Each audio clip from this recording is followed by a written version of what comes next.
So good morning once again. Welcome muli sa ating pong broadcast dito po sa Workman's Treasure Study Series and our third. So we've been talking about the first part ng ating pag-aaralan. We've been talking about the term salvation. We discussed about that. That's the first part. Then the second one we talked about last week. So this is about our mga kapatid, this is our third Friday on this series. So this is a newly open series, Studies on Salvation. Last time po mga kapatid, we talk about doon po sa God's estimation to the unsaved. We talk about the topic on God's estimation to the unsaved. If you would like to have a review on that, you may watch that dito po sa ating pong group, or may recorded, naka-record po yun dito. And that might help you, that might bless your heart po mga kapatid. And ngayon is we will be dealing on the threefold message of the cross. I already wrote to you the outline po mga kapatid sa ating pong topic. We have here love, sin, and righteousness. So I'll be dealing on that subject po mga kapatid, and I'd like you to listen intently, carefully on how this cross expressed the love and the sinfulness of men, and also the righteousness of God. Okay, the love of God, the sinfulness of men, and the righteousness of God. And I'd like you to consider this with all of your heart, and please, I'd like you also to understand that please to remove also some other mga kapatid, yung preconceived ideas natin dito lalo na sa pag-aaral na ito ay ma-remove po sana po mga kapatid, at i-consider natin ang salita ng Panginoon una bago po ang lahat. Baka masagasaan po dito ang mga practice natin sa relihiyon, or maybe po mga kapatid sa ating mga traditional na mga concept of what salvation is. But just take time and give chance to the Holy Spirit, the Word of God, amen, and the Holy Spirit to work sa ating sa atin ngayong umaga. Let's go to Hebrews chapter number 1. I will be using this as our jumping text. Okay? Para maipakita po natin sa atin kung ano yung kompletong presentation po natin ngayong umaga. But let me read. God, it started with the word God, who at sundry times and in diverse manners spake in time past unto the fathers by the prophets. What you see in this verse, the book of Hebrews, okay, ay binuksan po niya with a reference to the messages of God. Makikita po natin that in sundry times, or sa iba't ibang panahon, and in diverse manners, sa iba't ibang kaparaanan, okay, the Bible says, spake. So God has spoken. God has spoken.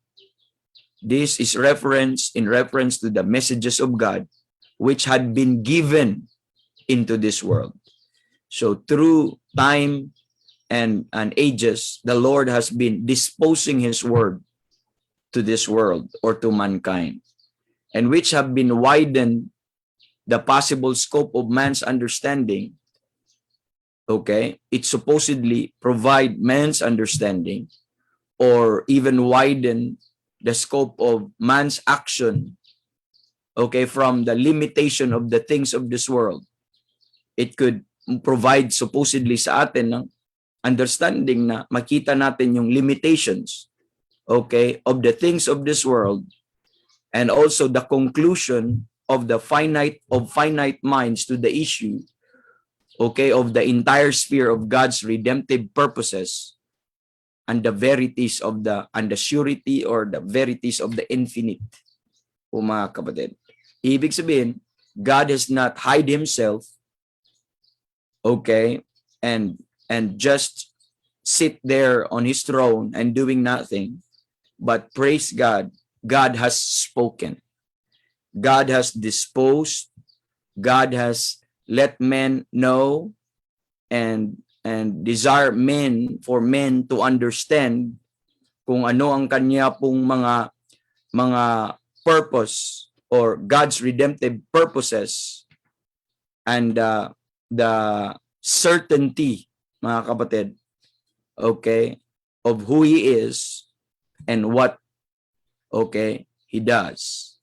So the effect of the message, of this message supposedly is far-reaching. Kasi in different times, God has spoken. And in different manners, God has spoken. So, ang mga tao generally believe in certain facts. Tayo, meron kang sarili mong mga belief, maybe depending on your orientation po mga kapatid. But we generally believe, lahat po tayo, in certain facts, the knowledge of which could come only from the scripture of truth. Amen. We know that po mga kapatid, na we know that the Bible is God's word. We know that the Bible is truth. Amen. Because this is the word of God, because God cannot lie. But the problem is, we know that, we have that knowledge. But the problem with men is, or with us is, we do not always pause and to consider, amen, all of God's message. And we do not consider also its personal application, amen, to us, okay, with its necessary demands upon our faith. So yun ang problema. We don't pause and consider and meditate and see the application, mga kapatid. We believe in the Bible, okay? Or some people, they believe in the Bible about heaven. They know that there is heaven. They believe that there is heaven. They have read that in the Bible, but they do not carefully, okay, consider the only condition. Hindi nila pinag-isipan at tinanggap the only condition the Bible reveals, okay, upon which any soul can enter therein. Yun yung problema po mga kapatid. They believe also in the fact of sin, okay, but they seem to care little, amen, for the priceless cure. They don't care. Yes, they know that sin is real and they're a sinner, but many of them doesn't care about that precious cure that Jesus Christ provided for them. They believe that there is a holy God and men are sinners, amen, but do not estimate what problems were involved in bringing about a possible reconciliation between that holy God and that meritless sinner. So hindi nila tinake yan seriously. They're not thinking about that. But in spite of men not thinking on his doom, not thinking also on what God has provided for him, but yet how faithfully God has spoken in all these issues. How faithfully God has provided the answers to all these issues, although we don't mind them, but God has already given them. Just peradventure, you will pause for a while, consider and meditate, and in spite of that problem, that the Lord had made a provision for all of it. And may it be that they will take it seriously, mga kapatid, ang mga bagay na ito. So the point is that it is not enough to believe generally, okay, to believe generally na ang Diyos ay nagsalita at ang Diyos ay may salita. Lahat naman sabihin mo, ano ang salita ng Diyos? Sabihin niya, ay ano ang Bible? Sabihin niya, salita ng Diyos yan. Kahit sino man, basta nasa Christian, mga kapatid, they'll say that it's the Word of God. But it's not enough just to believe that superficially that God has spoken. But the thing is that what He has said, what God said in His Word, amen, must be carefully considered, must be carefully weighed, and must be personally applied. It must be personally applied. Hindi lang, alam ko ang Bible na yan, pero hindi naman binabasa. Alam ko ang Bible ay salita ng Diyos, pero hindi naman iniintindi, ay hindi naman siniseryoso, at hindi naman ina-apply. So it's not just enough. Now, you say, there's the Bible, there's the Word of God. But we have to carefully weigh and consider personally its application. His message, mga kapatid, would serve as a beam of light. It would serve us, the Bible says, the Word, sabi doon, the entrance of thy Word giveth life. It giveth understanding unto the simple. Para siyang ray of light po, mga kapatid. Amen. That from that eternal sphere, shining into the world where sin's darkness, blindness, and blindness are supreme po, mga kapatid, in all areas. This is just like a light, a ray, a beam, mga kapatid, a glory that blaze or that could shine in the midst of a blinding darkness. Amen. The Bible says, thy word is a light unto my feet, and a lamp unto my feet, and a light unto my path. So we know the word of God is light. And that's what the message of God can do. And blessed, mga kapatid, indeed, yung mga tao who humbly receive po, mga kapatid, every word of God has spoken, both of sin and about salvation. And is thus able to look, and they could say, they could see po, mga kapatid, this realm of glory along with this radiant light of this divine revelation or this God's revelation through His word po, mga kapatid.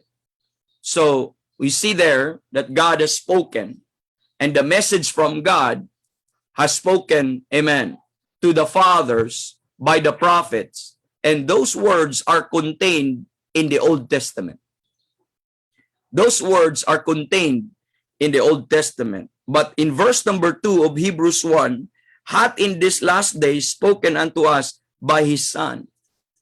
So it was spoken by the prophets, amen, in the Old Testament, but the message spoken to us right now is by His Son, which He confirmed, mga kapatid, amen, to His apostles and to us, specifically to the Gentiles, sa atin na mga hindi Hudyo, it is confirmed to the Apostle Paul. It was God the Son who was in the heavenly places, seated in the heavenly places, amen, came down just to give a message and a revelation to the Apostle Paul po, mga kapatid. And that contained the instructions that we have now po, mga kapatid. It is the Lord Jesus Christ Himself has spoken through this apostle po, mga kapatid.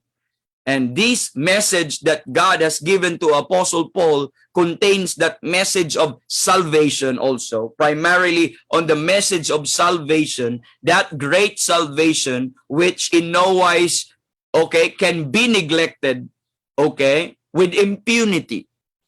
It could not be neglected with impunity. When I say impunity, it could not be neglected po, mga kapatid, without exception from punishment or without punishment.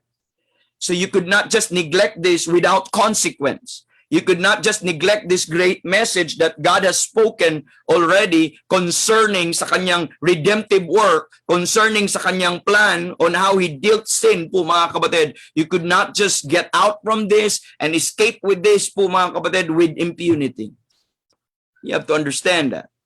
And God has disclosed His own essential being. God has revealed Himself. God has revealed Himself through His Son.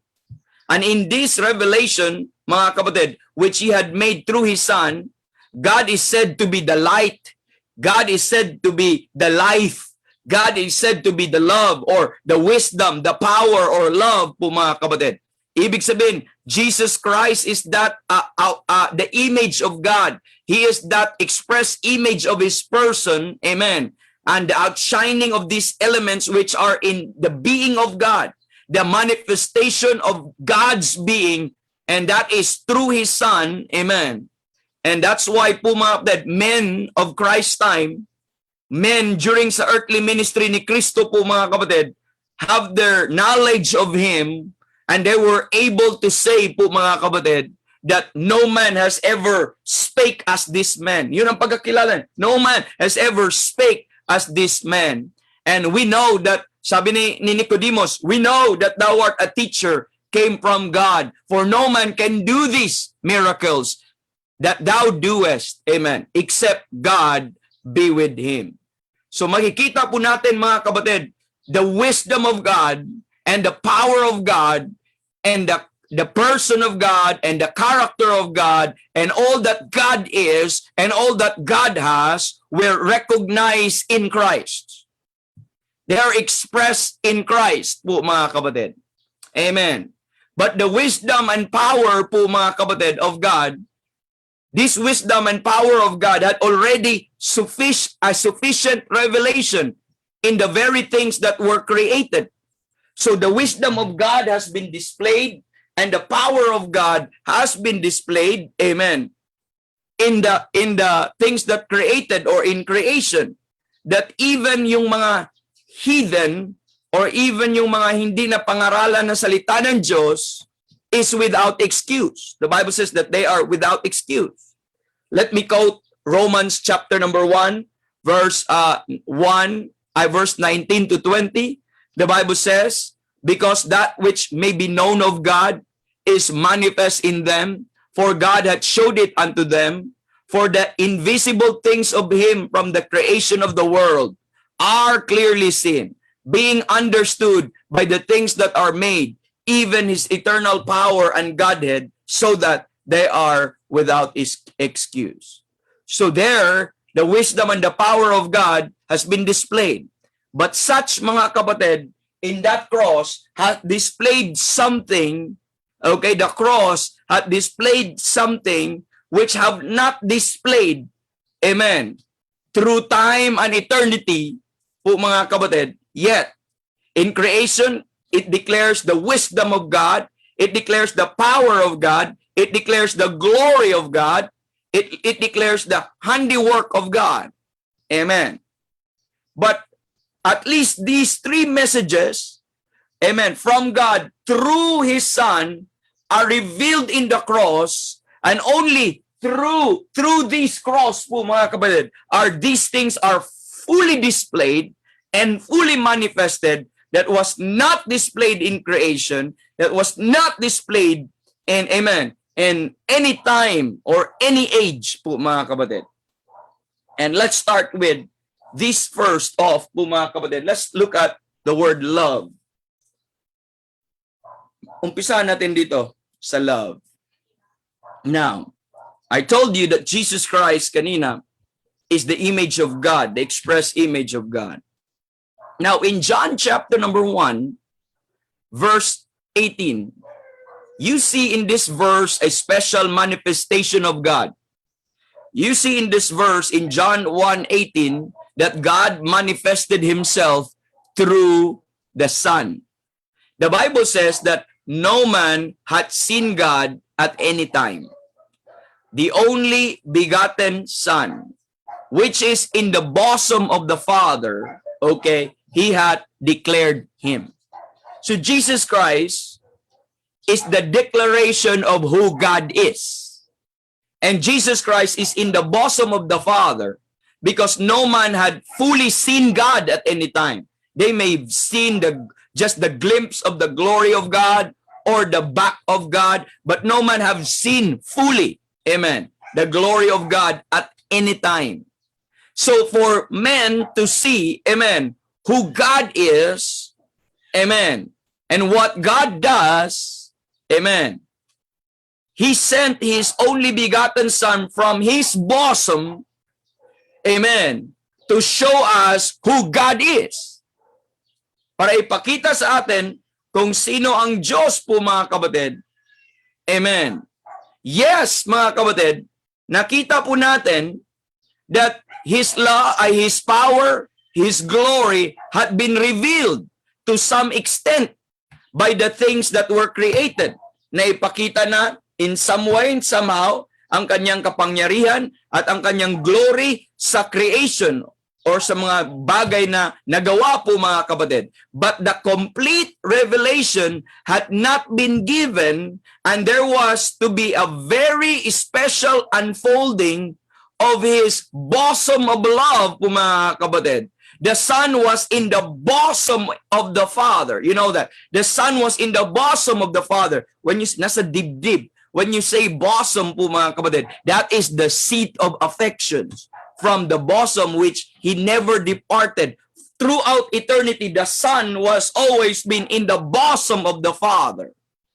But during time and eternity, amen, for God so loved the world, amen, that he gave his only begotten Son.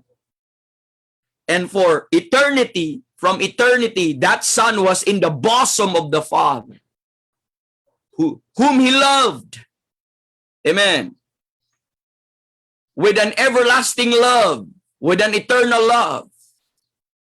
But when sin came, when sin ruined men, amen, and because of his love for humanity and for all mankind, he has to give away the one whom he loved. Amen. The one whom he loved the most. He has to give it away. And that's why when you understand John 3:16, for God so loved the world that he gave his only begotten Son. Where was his Son? It was in the bosom of the Father. But he has to say, I have to give you to the world because of our love for them. So you see that? Every moment of the earthly life of Christ, nung nandito siya sa lupa, was a manifestation of God's love. Amen. Every time you see Jesus Christ, it was the manifestation of God's love during his earthly ministry. Amen. Na pinadala ng Diyos ang kanyang bugtong na isinilang na anak na galing sa kanyang bosom for a meritless, amen, sinful, amen, sinners. Amen. But there is one event in the ministry of Jesus, in the ministry of Christ, is especially designated as the means by which the bosom of God was unveiled. The bosom or the place of affection, the love of God was unveiled. And what is that? In 1 John chapter number 3 verse 16. Hereby. Kasi hindi mo malaman for God so loved the world that he gave his only begotten Son. Saan ba doon? Watch part nung isinilang siya or pinanganak siya at saka or nung nabuhay siya sa earthly ministry, lahat ng iyon is already the manifestation of God's love. Pero that one event in the life of Christ is especially designated as the means, mga kapatid, which he could unveil his love that is in his bosom po, mga kapatid. And you will, that men may see and perceive po, mga kapatid. In 1 John chapter number 3, verse number 16, hereby perceive we the love of God. Hereby perceive we the love of God because he laid down his life for us. Naintindihan mo na ngayon, makita mo na ngayon, amen, kung ano ang pagmamahal ng Diyos at kung paano ka minahal ng Diyos because he laid down his life for us po, mga kapatid. When Jesus Christ died on the cross of Calvary, that is the unfolding of the love of God that is coming from his bosom, and that is his Son to die and to give himself, amen, to lay down his life for us. The Bible says in 1 John chapter number 4, in 1 John chapter number 4, verse 9 and verse 10. Let me read. In this was manifested, look at, the love of God toward us. In what way the love of God manifested toward us?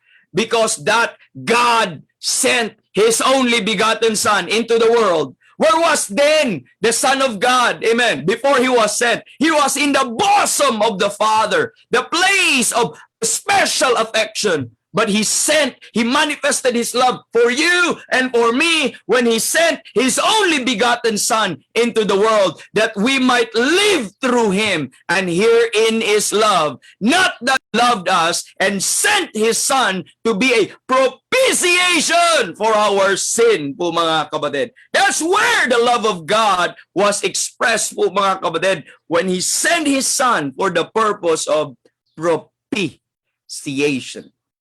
Amen. You see that?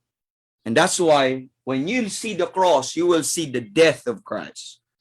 Amen. You will see what Christ has done to satisfy God as propitiation. In Romans 5:8, which we all know, but God commended his love toward us in that while we were yet sinners, Christ died for us. You know, the love of Christ was expressed 2,000 years ago at the cross of Calvary. And God loved you and me, loved every sinner that is born in this world through this. God cannot love anybody, amen, in their sin outside the cross. And it's the cross where God expressed his love from his bosom. Naintindihan po natin? In the cross where God expressed his love coming from his bosom. Amen. By giving you his Son to lay down his life for us. And that is the manifestation of God's love. That's why in Romans 5:8, but God commended his love, amen, in that while we were yet sinners, Christ died for us. God is not loving you because you are doing actually sinful acts today. God loved you in the cross, and God could not love anybody outside the cross. And that's where the love of God is expressed. That's where the love of God is manifested. You want to experience the love of God? Go through the cross. Go back that 2,000 years ago, and amen, and apprehend that and appropriate that by faith, mga kapatid. In the cross, mga kapatid, therefore, God has declared his love. He declared his love. And this declaration is addressed not only generally, but this declaration is addressed also a personal message to every individual. That is also a personal message to you, a personal message to me. It may be concluded, okay? It may be concluded kung ikaw po mga kapatid, it may be concluded na itong mensahe po na ito po mga kapatid, if it truly reaches to your heart, it truly reaches to your heart, amen. And thereby, ikaw ay conscious po mga kapatid of the fact that is far beyond human range po mga kapatid, range of human knowledge, or so far reaching in its value that it transcends mga kapatid all other issues in life and death mga kapatid. It becomes so intensely personal, even according to the testimony ni Paul po mga kapatid, where he said in Galatians 2:20, where he said, mga kapatid, who loved me and gave himself for me. That was the expression of Paul. Christ, the one that, nevertheless, I live yet not I, but Christ liveth in me. And the life which I now live in the flesh, I live by the faith of the Son of God. Anong ginawa ng Son of God niyan? Who loved me and gave himself for me. Amen. That Son of God who loved me and gave himself for me po mga kapatid. So that knowledge surpassing love is proven and expressed to me, and by the fact that he gave himself for me. Amen. That is a personal thing. It is expressed to me and for me po mga kapatid. Woo! Amen. So the vital question at once po mga kapatid becomes, the important question that we have to consider now is, what did he do for me? Amen. What did He do for me? At ang Biblia po nagsasabi, and the Bible makes it plain, amen, and simple, that He did enough. Are you listening? He did enough to demonstrate finally and perfectly the infinite love of God to you. When He died on the cross of Calvary for my sin, He did enough. Amen. To deal with finality and perfectly my sin through that infinite love of God. That's why makita po natin on the verse na we read kanina sa 1 John 3:16, hereby perceive we the love of God. How do you know the love of God? How can you understand the love of God? When you see the word perceive, it means to understand, to see, and to understand. How do you know? How can you perceive the love of God? Not because He gave you clothes, not because He gave you, mga kapatid, He gave you material blessings, but to perceive the love of God is this, that He laid down His life for us. Amen. He laid down this life for us po, mga kapatid. This is more than a moral example. It is a distinct service rendered and on so vast a scale that it adequately expresses the deepest message, and that message is coming from the bosom of the Father. Because the Son was from the bosom of the Father. Amen. In eternity. And because He loved you and me, He sent His only begotten Son, and He manifested His love by sending as His own Son. And not only that, but to die also at the cross of Calvary. So that message po, mga kapatid, of love, amen, is in that very distinct service rendered, amen. And the scale, the scope is so vast. And mga kapatid, the depth is so deep, mga kapatid, down from the heart of God or from the bosom of the Father. So the message, mga kapatid, must be understood by those, mga kapatid, to whom it is addressed. So it is addressed to you, and it is for you. But not necessarily by the process of a mere human reason. You could not understand this by your own human reason alone. I'd like you to understand, because it's not that. The cross of Christ was the final answer.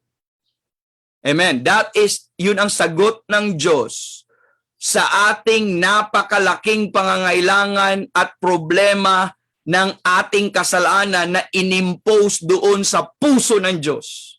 Nung tayo pumasok ang kasalanan po, mga kapatid, that is now the great necessity and problems which sin had imposed. Who put that? Who imposed that? God imposed it in Himself. Sometimes we don't mind that we sin and sinned and sinned and sinned. But when sin came into the world, amen, that burden was imposed to God. Amen. That concern was imposed to the very heart of God, to the bosom of the Father, that it even constrained Him and moved Him, amen, to give us His all. Amen. And this is revealed. Itong sinasabi ko ay revealed, and this is also knowable. Amen. And how do you know? Only to the extent to which God has spoken. Where can you know these things? Where are these things revealed? It's in this book. It is the message now that God has spoken. Amen. And never because man has examined and analyzed the heart of the infinite or the heart of God. Hindi mo nalaman ang mga bagay na ito because you are trying to know who God is outside the Bible, or trying to analyze or examine Him outside the Bible. You know these things, and these things are knowable because God has spoken, and He spake through His word. So what I'm saying is that human philosophy and blind unbelief, they have made many veils. Alam nyo? Gumagawa sila ng many veils which have tended for the purpose to obscure God's plain revelation.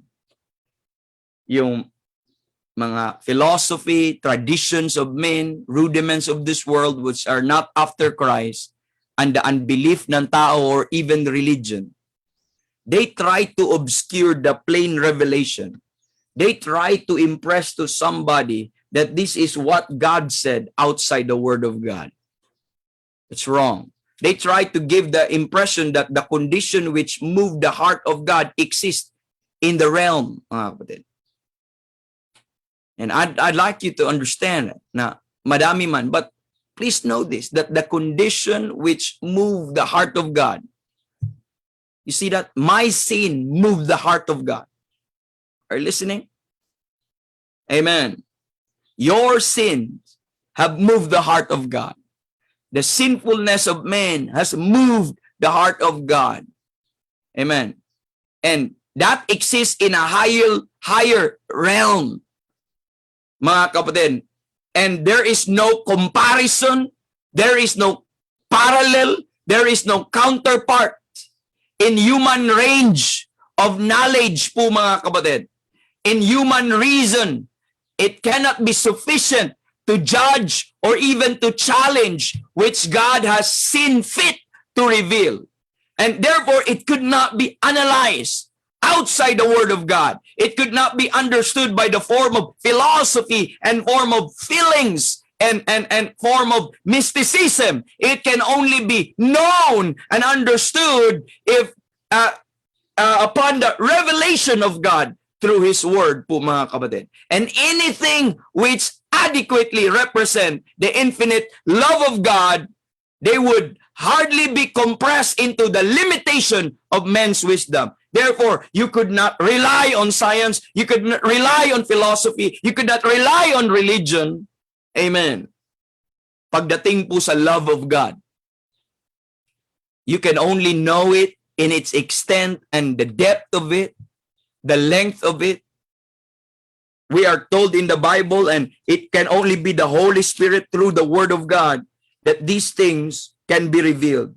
The Bible says, mga kapatid, in verse number 16, that God would grant you according to the riches of His glory, Ephesians 3:16, to be strengthened with might by His Spirit in the inner man, that Christ may dwell in your hearts by faith, that ye being rooted and grounded in love, look at, may be able to comprehend.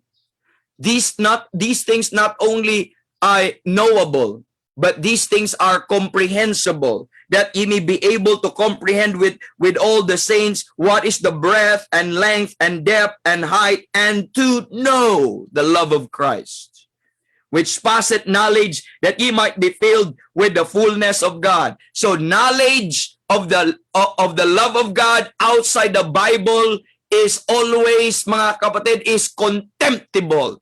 It is always to scorn. It is always to mock, and could never attain, because this knowledge of the love of God is past all understanding. It is far-reaching. So there is no outside source from the Holy Spirit or from the Bible could, amen, explain what the love of God is. Kaya po, mga kapatid, hindi natin naintindihan, minamak natin minsan ang salita ng Diyos, o mahal ka ng Panginoon, mahal ka ng Panginoon, kasi ang konsepto natin sa pag-ibig, human wisdom. But when you talk about the love of God and how He loved you and what He did for you, grabe naman yan. Talaga, imposible naman yan. Hindi maarok ng isang tao na logical, hindi maarok ng isang tao na ang kanyang konsepto sa pag-ibig ay human love or wisdom lamang po, mga kapatid. Cannot be. Amen. But it is most probable that eternity itself will prove, mga kapatid, to be but a ceaseless unfolding. Pagdating mo na sa eternity, walang tigil po mga kapatid sa pagbibigay ng expression of that boundless love of Christ. Kahit hindi sapat. And up to, I believe, even sa eternity, God will continue to unfold kung paano kanya minahal. And even now po mga kapatid, even sa panahon natin, the divine expression of love in the cross becomes the supreme source of your joy. Kung ikaw ay nakaintindi, kung ikaw ay naka-experience sa pagmamahal ng joy ng Diyos na ito, it would become the source of your joy. Amen. If you already have received this. That's why Paul said in Galatians 6, God forbid that I should glory save in the cross of our Lord Jesus Christ. Save in the cross of our Lord Jesus Christ. Wala na siya ibang glory. Wala na siyang ibang joy. Kung ikaw po mga kapatid, nakakaintindi sa pag-ibig ng Diyos at tinitingnan mo ang cross as the manifestation of the love of God, that will be the source of your supreme joy. And wala ka ng ibang inuglory po mga kapatid at nire-rejoice sa buhay mo, save in the cross of Christ. Amen. In striking contrast to this po mga kapatid, sa contrast, yun sa mga mga ligtas, may joy ka. But sa isang striking contrast po dito, sa isang hindi pa ligtas, ikaw may Hudyo, ikaw may Hintil, the cross finds no attraction to you whatsoever. Kaya nga, ang tingin mo dito, old rugged cross. Ang tingin mo dito po mga kapatid, sa isang hindi pa nakaintindi, hindi pa na-experience, hindi pa naligtas, hindi pa nagnanampalataya doon sa ginawa ni Kristo doon sa cross ng Kalbaryo, this has no appeal to you. There is no beauty that you will desire on this. There's no attraction whatever in the same cross. Kaya the Bible says, for the preaching of the cross is to them that perish. Sa mga hindi pa nananampalataya, mga kapatid, to them that perish, ang preaching ng cross, to them that perish, foolishness. It is foolishness. You see the contrast? But to us which are saved, it is the power of God. Amen. That something of eternal value. That's something, the cross, just like the cross, na sobrang precious, but to a lost humanity. Amen. This is to a lost humanity, and it was accomplished. That eternal value to the lost humanity was accomplished in that cross. And it is clearly revealed, mga kapatid, sa Bible. Just how much was accomplished could not be fully revealed. Yun lang ang hindi natin makita. Kung ano ba, how much it was fully accomplished, we could not comprehend to it, po mga kapatid. But there are some things that are made plain. That this cross is the love of God, for the love of God. This is His love for you. That is when He said, I love you. The I love you of God for you, or the I love you of Christ for you, is when He said, it is finished. Amen. That's how He say, I love you. It is finished. Amen. It is made plain. It is made simple. Ano itong mga bagay that was made simple? Hindi man natin maarok kung ano yung mga degree or ang level nito ng pag-ibig ng Panginoon sa atin. How much was accomplished? It may not be fully comprehend po mga kapatid, but there are issues that are made plain and simple. That is that the eternal issue of sin was called into question at Calvary's cross. And a sufficient substitute, that is malinaw sa cross, that a sufficient substitute, amen, stood in your place, amen, until all grounds of condemnation were forever past, and every righteous judgment of God was perfectly satisfied and perfectly met, amen. Na-providean po mga kapatid at nabigyan. Yun ang dapat hindi natin ma-miss sa cross. Hindi mo maintindihan kung ano yung extent and scope ng pangkalahatan po dito po mga kapatid. But at least you will understand na doon sa cross na yon, ang issue ng kasalanan, amen, amen, was questioned at Calvary's cross. At meron pong sufficient substitute, mga kapatid, na tumayo sa atin, amen, at humalili sa atin, sa ating lugar na condemned, na makasalanan, na pupunta sa impyerno, at siya yung humalili sa atin, at lahat ng grounds of condemnation ay kanya pong ipinasa, kanya pong pinasan po mga kapatid, at lahat ng ito po mga kapatid is now finished and forever past, and lahat ng demand ng Panginoon of judgment po mga kapatid are met and satisfied by that sufficient substitute ng ating kasalanan. That is something mga kapatid that you should just acknowledge po mga kapatid. Human wisdom has sometimes challenged this revelation. Do you not know that? They challenge that revelation because it is, para sa kanila, that is illogical. How could it be? Amen. Human wisdom challenged that revelation that there is this sinless, sufficient substitute who stood in the sinner's place. And para sa kanila, that is illogical. That is unseemly. Kaya marami din sa mga tao, that's why, you know, why they trusted their works. Alam niyo po, marami sa mga, even sa mga kamag-anak natin, even sa mga taong kikilala natin, sa mga kaibigan natin, you know why they trusted their works? You know, when you ask them, bakit ang sagot nila, ikaw ba'y ligtas? Sabi niya, hindi ko alam. At kung tanungin mo siya, paano? Ano sa tingin mo ang kaligtasan? Kung tanungin mo sila sa area po na yon, and they'll say, abay, kailangan mong gumawa ng mabuti. Abay, kailangan mong magsimba palagi. Abay, kailangan mong magpapakabait. Abay, kailangan mong mag-pray palagi. Abay, kailangan mong maniwala sa Panginoon. Abay, they could give you a lot of answer, and the list of that ano po mga kapatid goes on and on po mga kapatid. Amen. And you know why that's their answer?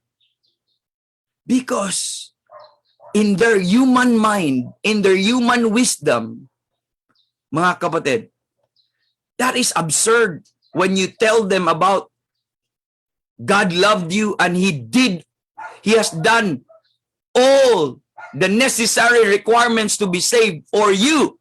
And you don't have to do anything about that. But just trust it and believe it. And their human reasoning will say, yun lang? Ganon? Ganon lang kadali? Because they have not understood the love of Christ. In their human wisdom, they challenge that, the veracity and the truthfulness of that. And they think that it would be injustice for God. It would be improper for God to lay on an innocent victim the condemnation that belongs to another. Hindi lang maarok, hindi lang maintindihan ng isang common sinner na how could God lay the sin of the sinner to the innocent? Di ba injustice yun? So that's their human reasoning po mga kapatid. Amen. But this might be true po mga kapatid. Amen. That might be true ang iyong accusation na yun ay injustice for God to lay an innocent victim the condemnation that belongs to another. That might be true. Amen.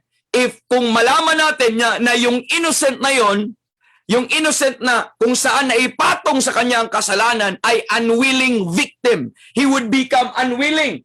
And he would say, I'm just accused. Hindi naman dapat ako makondemn dito. That would be injustice on the part of God po mga kapatid.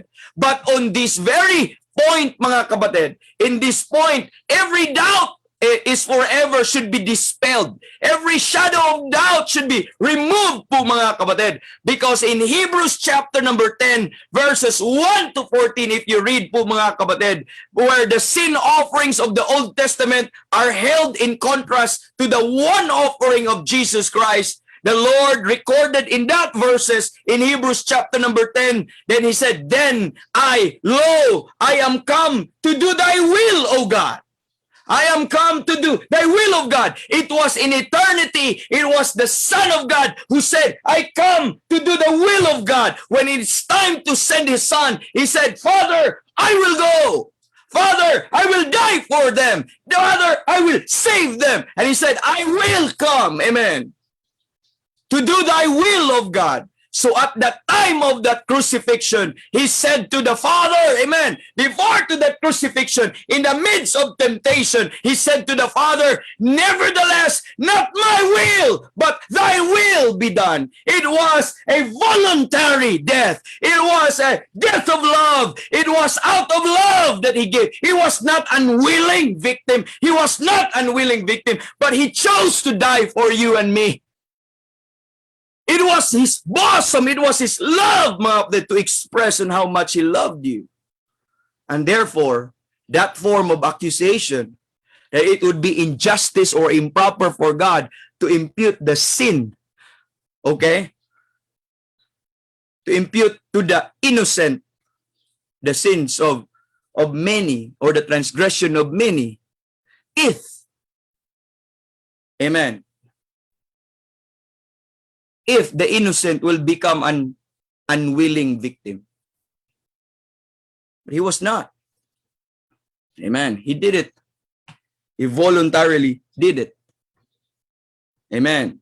The Bible even said, looking unto Jesus, the author and the finisher of our faith. Ano sabi ng Bible? Who for the joy that was set before him endured the cross, despising the shame, and he sat down at the right hand of the Father. Do you see that? People might challenge that because to them it is not rational. To them it is unrealistic. To them it is illogical. To them it is, it is immoral, okay, thing na gagawin ng Diyos. But it's not. But there's another challenge to that truth concerning the cross po mga kapatid, and that love of God po mga kapatid. There's another challenge and still deeper truth to be considered when the challenge is made to that substitutionary death of Christ. Their challenge, again, they call it as improper thing.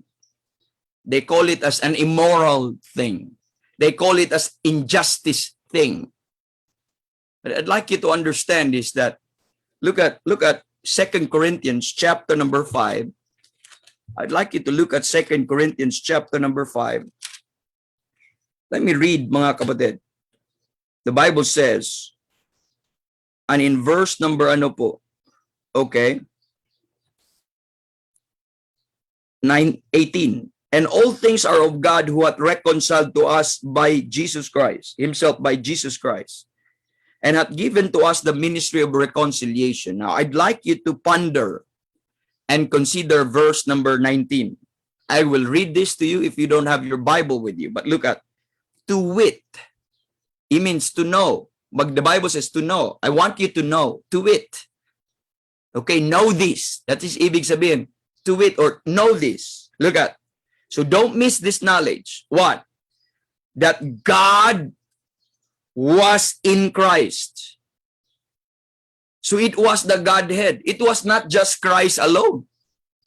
God was in Christ, reconciling the world unto himself. When Jesus Christ bore our sins, God was also in Christ, reconciling the world unto himself.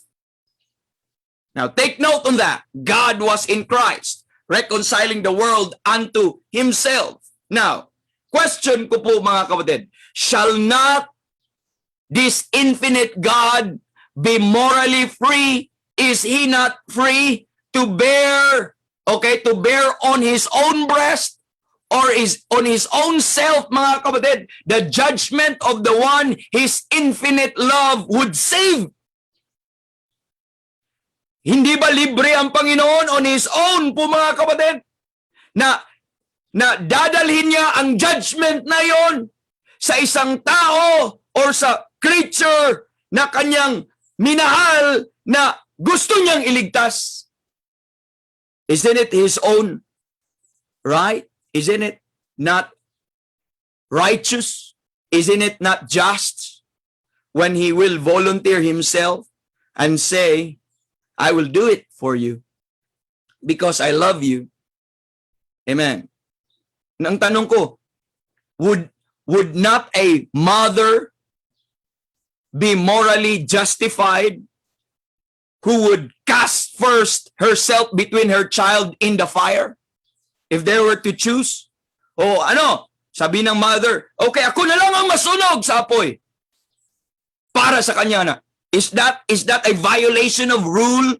Is that violation of logic or reason? It may be, but not morally. Amen. That is love. Amen.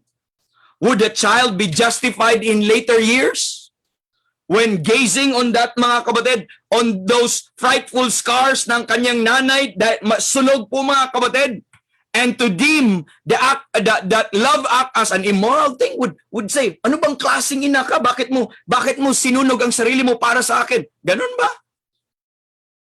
Walang ganun po, mga kapatid. It would not be immoral. It will always be proper. Amen. Now, the point is that what Christ bore, are you listening? What Christ bore, we are saved from bearing. So, anong pinasa ni Kristo, we don't have to bear it. Amen. And Christ is just and righteous to do that. Amen. His work was effective. Amen. He died for me. Thank God for that verse. He died for me. Not to show me how to die. He died for me, not to show me how to die. Listen, he died, amen, that I might not die. It's not just an example on how I should die, but he died so that I will not die. Amen. He was cursed so that I will not be cursed. He was forsaken so that I will not be forsaken. Are you listening?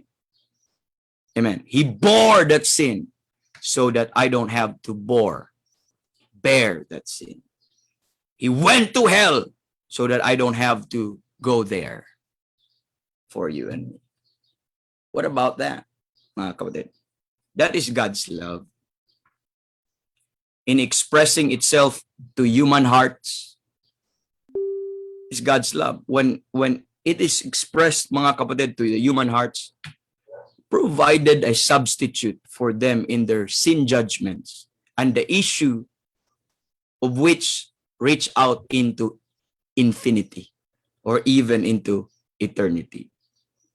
And this, mga kapatid, we are told, is what divine love did.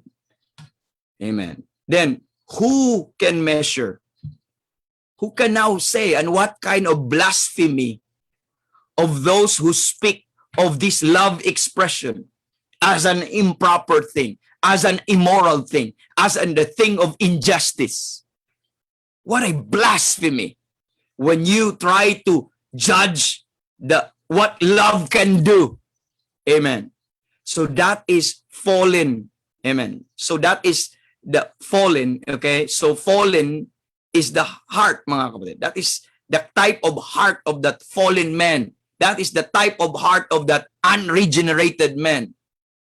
That he will even attempt an unregenerated man, an unsaved man, ang isang taong hindi ligtas, would even dare to attempt to accuse by a charge of improper or injustice or immorality the very God who seeks to save him from his judgment, to save him from his condemnation. What a fool ng isang tao that would just trust himself, mga kapatid, and say, okay, hindi naman kasi realistic yung sinasabi nyo na si Kristo na lang ang nagbuhat ng aking mga kasalanan. Wala na akong gagawin. Wala na akong i-contribute. That is absurd. What a blasphemy for you to accuse, mga kapatid, that to you it is illogical, to you it is not rational to think that God, amen, who attempts to save you from your doom, can love you that much. Kaya, napaka-disgraceful sa isang tao who rejected the love of God that it was offered to him because to him it is not logical. But I'm telling you, brethren, if you have not been listening right now, that cross is the love of God offered for you. You may not think it would be logical to human reasoning, rational to human reasoning, but it is how divine love is expressed. And God has all the rights to do that and all the power and authority to do that. Amen. And how could I accuse, amen, someone of being immoral or improper thing, done an improper thing to the one who seeks to save me? Amen. Sa aking condemnation po, mga kapatid. Napakalaki pong po, mga kapatid. So the cross of Christ, listening? The cross of Christ is the unveiling the heart of God in a moment of time. Yun yung pagbukas ng dibdib ng Panginoon. Pagbubukas ng kanyang pag-ibig. Amen. That is the unveiling of the heart of God in a moment of time. And nevertheless po, mga kapatid, the expression of that which is eternal in that heart. So when was that are you loved po, mga kapatid, by God? When sin came, even before you were born. In the omniscience of God, in the foreknowledge of God, he knew that sin would come and sin would enter into the world. And before that, God well planned everything. Amen. And Jesus Christ was that a lamb, appointed as a lamb, without blemish and without spot, who verily was foreordained before the foundation of the world. He was foreordained before the foundation of the world. So what I'm saying po, mga kapatid, this cross is an expression, unveiling of the heart of God in time. But that love was originated even before the world began. And it was just expressed here at one moment of time. But the love begins here before the world began. Amen. He was already foreordained before the foundation of the world that Jesus Christ will be the Lamb. Amen. Without spot and without blemish, whom his precious blood is going to shed. And it was revealed, amen, the love of God, which is from his bosom, his son, amen. When he gave you his son, that is coming from his heart, from the bosom of the Father, that is now, when he died on that cross of Calvary, that is now the unveiling. Amen. But that love was eternal. That love was before the foundation of the world, po, mga kapatid. What God did for sinners, therefore, what he has done for you is an expression of his constant attitude toward them. It is just the expression. God did not love you just, kawawa ka naman, sige na nga, mahalin na lang kita. It was not an immediate response to your helpless state. God's love for humanity was not an immediate response to their, amen, to their helpless state, to their miserable state. No, it was not an immediate response, but it has always been the expression, his constant attitude, expression of his constant attitude toward you and me. It has been before, well-planned, well-purposed po mga kapatid. Amen. Amen. It was not an accident or just it happened by chance because men sinned. But it was an eternal love. It has been, always been that way, but it was just fully manifested. The love of God so that you and me could perceive.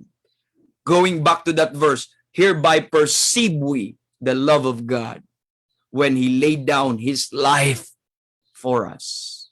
Men never knew how much God loved him until the cross came.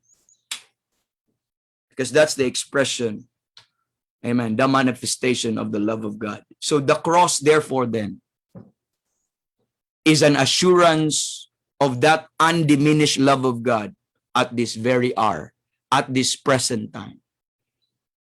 The cross right now, when you contemplate the cross for you, what Jesus Christ had done for that, that is now an assurance for you if you are not saved sa panahon nito, that God loved you to death. He loved you to death. Amen. He loved you enough to left that heaven above, amen, to die for you. And it was not a mere accident, amen, but it has been his constant love, amen, from eternity and anticipating until finally it was expressed for you. And you could have assurance and a guarantee that that is an undiminished love, unchanging love, and eternal love, amen, for every sinner, amen, who come to the cross of Christ. Only in the cross. There's no other place. Only in the cross had God perfectly revealed his love to sinful men. Only in the cross. There's no other expression where you have seen the perfect or where the love of God is manifested in full or where the love of God is in its perfection. That is revealed in perfection. That is in the cross. Amen. Not in creation.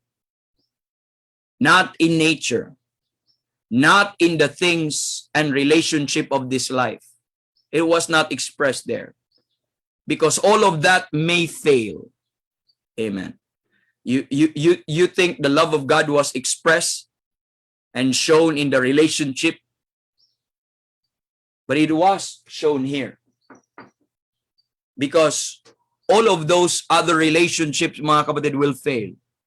And when they fail, amen, the heart that has trusted these outward benefits alone, amen, as the evidence of God's love, ano mangyayari sa'yo? You might arrive, when those things will fail, you might say, it cannot be true that God loves me. Bakit? Tingnan mo ano nangyayari sa kanila. Akala ko ba yun ang picture ng pag-ibig? Tingnan mo yun ang nangyayari. No. There is no other portrait or picture or expression that God would say, I love you. Amen. But the cross. On when he died for you. So God's perfect and final revelation of his love is in and through the cross. That is God's perfect and final manifestation and revelation of his love. It is in the cross and through the cross. Amen. And the heart, mga kapatid, to whom this message has come, amen, is you could possess lahat ng consolation of grace, even in the midst of trials, even in the midst of affliction sa buhay po, mga kapatid. And you could say, just like Job, though he slay me, yet will I trust him. Mga kapatid. Brethren, has God said anything to you through his Son? Amen. Yes. Amen. Can you say in the joy of that greatest of all messages and say also, once you perceive this, cross and say, God forbid that I should glory save in the cross of our Lord Jesus Christ. If the cross has not come this to you po mga kapatid, if you could not say, God forbid that I should glory save in the cross of Christ, if you could not praise God and glorify the cross and say hallelujah to the cross and hallelujah to what Christ had done for me, if you could not say that with all of your heart, if the cross has not become this to you or have impressed this to you, amen, it might be possible po mga kapatid, it might be an evidence that you have neglected this so great salvation. It might be an evidence that you have trusted what you have done for God rather than what He did for you. It might be an evidence, that's why you could not glory on the cross, but it might be an evidence that you give glory to your good works, or you give glory to your religion, you give glory to your own goodness or to your own have done. Mga kapatid, only the saved could say, God forbid that I should glory. Save in the cross of Christ. Save in the cross of Christ. And maybe you boast. Kaya nga sabi ng Bible, for by grace are ye saved through faith, and that not of yourselves, it is the gift of God, not of works, lest any man should boast. If you cannot boast on what Christ had done, if you could not boast on the cross po mga kapatid, amen, it's maybe because, amen, you take pride on your religion. You take pride on your own righteousness. You take pride on what you think. Or maybe you scorn that love. You despise that love. You rejected that He offered to you. That cross, that love po mga kapatid. Maybe you have rejected that.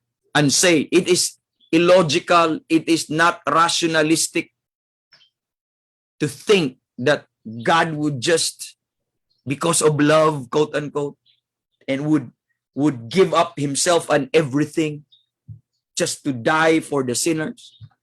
That's absurd. You might be having that mind. Mga kapatid, you might, in spite of that, when you neglect that great salvation, when you fail to understand that salvation, there is no escape. You could not escape it with impunity. I'm telling you, you cannot, po mga kapatid. Now, why He has to die? Why love has held Him to die?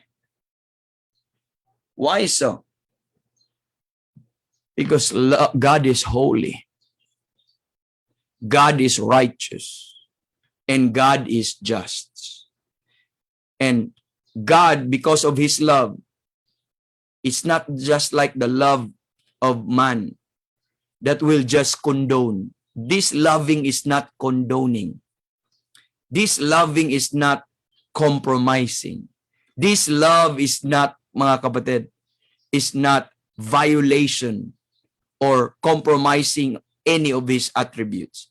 God could not just love you and say, okay, I will just forget your sins. God could not just love you and say, okay, I will just overlook your sins. God could not just love you and say, okay, it's nothing to me, and you are now forgiven without any exchange. His justice would say, no way.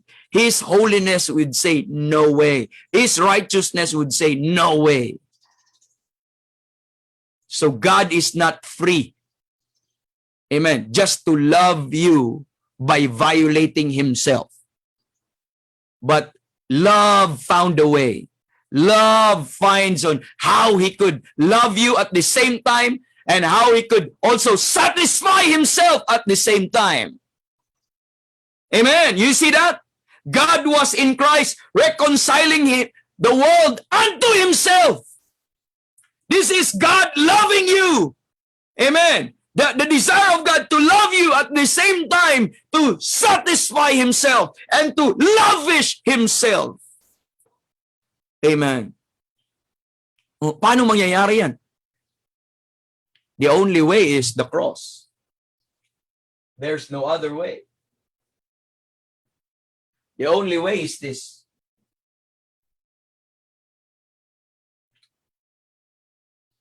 It's not really the love of God. It's a sinful love. It is a humanistic love, and it's an evil love. If God will just bypass your sin, overlook your sin, and say, okay, I will lift up hell, I will remove hell because I love you. That's not the love of God. That love would be unholy. That kind of love would be injustice. That kind of love would be improper. But this love of God, amen, have sent his only begotten Son, because there's no other way. There's no other resort. There is no other solution. Amen. And one time to love you, at the same time to satisfy himself. And what? But that love has to be expressed, amen, by shedding of blood. That love could be expressed by dying on that cross of Calvary that only him can do. And only his blood can be qualified. And when it seems impossible, when it seems illogical, when it seems rational to humanistic wisdom and philosophy, amen, amen, God did the impossibility of men. Love, amen, have done and accomplished the impossibility of men. Kaya yung konsepto nga ng mundo ngayon, kung mahal mo ako, kung mahal mo, sabi ng mga bakla at saka mga LGBT ngayon, sabi nila, oh, sabi na ba naman Bible, di ba Christian kayo, love one another? Mga kapatid, that's why God could not love you outside the cross. Because when God loves you, in spite of who you are right now, presently loves you, God would be compromising himself. Because he is holy, he has nothing to do with your sinfulness. He has nothing to do with your foolishness. God's love is not acceptance to who you are, but God's love can only be free to do that by accepting who you are. First is he has to satisfy himself. He has to, ano po mga kapatid, he has to fulfill all that what he required from himself, from his holiness, justice, and righteousness. And this is the unique love. This is unparalleled. This is unmatched. This is unthinkable to many, many, amen, sinners. But to God, that is his own wisdom on how his love would find a way to rescue you and me. How his love would find a way, amen, to raise up from the lowest hell, amen, unto eternal glory. And what is that? Amen. The cross, where the love of God is expressed. Kaya, outside the cross, outside the cross, the Bible says, God is angry with the sinners every day. If you are still in your unbelief, the Bible says, the wrath of God abideth on you. If you have still not trusted that cross, mga kapatid, amen, ye are already condemned, the Bible says. And that's not good news. That's not something po, mga kapatid, dapat maintindihan. But in this po, mga kapatid, the good news is this. God already loved you and gave himself for you. Go back to the cross. You want to experience the love of God? Go back to the cross. And the only condition, amen, for the love of God in Christ sa cross ng Calvary, it is only precondition to faith or belief. Because that is already a finished work. God did not love you because you asked him to love you. The cross did not appear because you asked him to save you. It was there. It was already a provision long before you were born. It was already expressed and manifested. And you don't ask God to love you. You don't ask God to save you. He did love you. He already provided salvation for you. God preconditioned it only. Would you believe? Would you take it seriously? Would you trust Him? Would you believe what the Bible says? That God already expressed His love in spite of our sinfulness. Amen. He satisfied His holiness and justice, and His love is expressed on that death, on that shedding of blood, pumatid, and completed redemption for you and me. If you go outside also the revelation of God according to the condition of what God has laid in the Bible. Amen. You are inventing your own way of salvation. You have not actually have learned and known the love of God as expressed in the cross of Calvary. So yun ang magiging problema. Kaya yung mga scheme ng tao, yung mga fake gospel, yung mga fake salvation na kanilang sinasabi na kailangan mong mag-repent from all your sins, kailangan mong mag-repeat sa prayer na ito, kailangan mong mag-confess sa iyong lahat ng kasalanan para ka maligtas. That is an utter unbelief of the love of God expressed to you. There is nothing, amen, there is nothing to do because God already done and paid everything. There is nothing to do but to believe. That is the only response and condition that God said. Po mga kapatid. That's why on that love that whosoever believeth on Him should not perish but have everlasting life. Do you believe that Christ is God's provision for you and that His death is His expression of love? Amen. Amen. And His desire to save you from your sins. Amen. And that cross is sufficient love. Amen. To pardon you for all our sin debt. And that it is expressed in His death, burial, and resurrection. And that is the good news of our salvation. And the Bible says, in whom ye trusted, after that ye heard the word of truth, the gospel of your salvation. When you heard the gospel, in whom also after that ye believed, then you were sealed with that Holy Spirit of promise. Then, ora mismo, instantly, bang, you will be saved. And that is now your guarantee. That is now your assurance that that love of God is undiminished. Amen. And you could have that right now and experience that right now, po mga kapatid. So it has to be the cross. And there is no other way that this love of God be expressed at the same time satisfying who He is, but simply the cross. Brethren, you will understand on this more as we go dito po sa sin. Akala ko ma-discuss ko lahat ng tatlo, sa isipan ko lang pala yung mga kapatid.